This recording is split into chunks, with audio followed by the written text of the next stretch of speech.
Good evening. This is India Markets Brief from Toro IQ. Your read on today's session. Here is the story of today. India and the United States are close to a trade deal, and the hope of it lifted the market. Officials call the talks very close, with only about 1% left to settle. But nothing is signed and the clock is ticking because the temporary American tariff on Indian goods expires on the 24th of July. That hope, along with cheaper oil, pushed the Nifty 50 up a little over 0.5% and snapped a two-day fall. Yet, underneath the green, one corner kept sinking. India's technology shares fell again to a fresh three-year low. So today was really two markets in one. Here is where the market closed today. The Nifty 50 finished at 24,006, up 0.59%. The Sensex and the Bank Nifty rose by about the same small amount. But the real story was a gap between sectors. Money moved out of technology and into home-facing shares. Realty led, up about 3.5%. Consumer goods, media and autos all rose more than 1%. Technology was the lone loser, down 2% to a three-year low.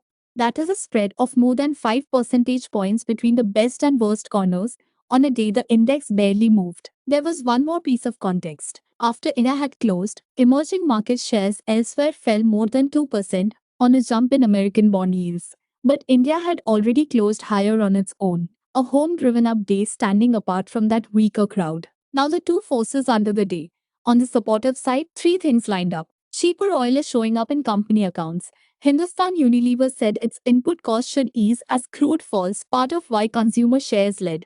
June's goods and services tax collection hit a record, about 1,95,000 crore rupees, up nearly 14% on a year earlier. And June car and two-wheeler sales were strong. On the worrying side is the weather.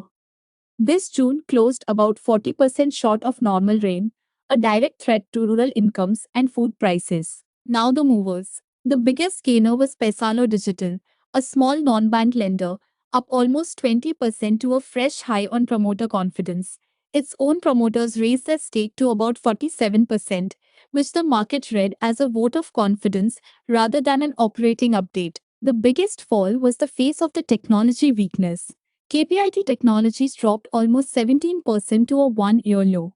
The company warned that its June quarter dollar revenue will fall about 1% on a year earlier. That is its first revenue decline in 23 quarters, as some European car makers pulled back after their own profit warnings. Several brokerages cut their targets. The third mover was RITES, the state-owned transport consultancy, up about 14% after winning a fresh order worth about 175 crore rupees. Here is the one thing that struck me most about today. A weaker rupee normally helps India's technology exporters because they earn in dollars and spend in rupees. Today the rupee did weaken and technology fell to a three-year low anyway. When a sector ignores its own tailwind, the weakness is about demand, not the currency. The worry is structural. Artificial intelligence is starting to do the routine work these firms used to bill for, and American interest rates are staying high. KPIT's first revenue fall in 23 quarters put a single name to that fear. Now, what to watch? Around the 3rd of July, watch the monsoon, where a Bay of Bengal system is expected to finally bring July's rains. The same Friday, the 3rd, brings American jobs data, which matters more now that United States interest rates are weighing on Indian technology. Then Tata Consultancy Services reports on the 9th, and Infosys follows on the 23rd. And the big one is the 24th of July, when the temporary American tariff on Indian goods expires and the trade deal is still unsigned. That's your brief.